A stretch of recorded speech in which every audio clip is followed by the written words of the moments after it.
પોતાને આવી રહેલા અવળા-સવળા વિચારોમાં શું કરવું જોઈએ?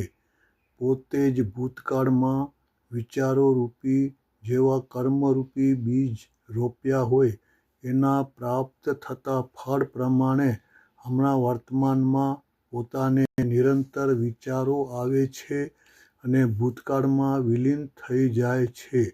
એટલે કે ભૂતકાળમાં રોપેલા વિચારોરૂપી બીજના પ્રાપ્ત થતા ફળ પાછા ભૂતકાળમાં જ વિલીન થઈ જાય છે. પોતાને આવી રહેલા વિચારોથી પોતાને નિરંતર જુદા જ રહેવાનો વાસ્તવિક આત્મપુરુષાર્થ કર્યા જ કરવાનો છે.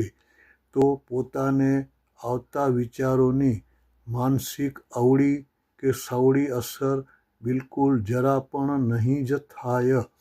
જો પોતે વિચારોને પોતાના માનીને તન્મયાકાર થઈ જાય છે તો જ પોતાને માનસિક અસર થાય છે.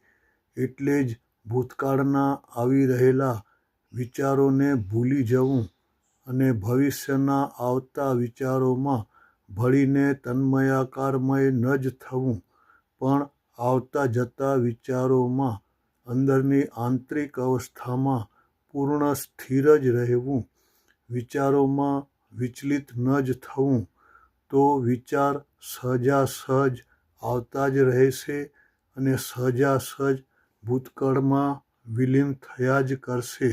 એમાં પોતાને વિચારોને અટકાવવાના પણ નથી અને વિચારોના લીધે હેરાન પરેશાન કે દુઃખી થવાનું પણ નથી. વિચારોનું કામ આવવા જવાનું છે અને પોતાનું કામ વિચારોથી ભિન્ન જુદા જ રહેવાનો વાસ્તવિક આત્મપુરુષાર્થ કર્યા જ કરવાનો છે. વિડીયો ગમ્યો હોય તો શેર કરજો, લાઈક કરજો અને સબસ્ક્રાઈબ કરજો જ.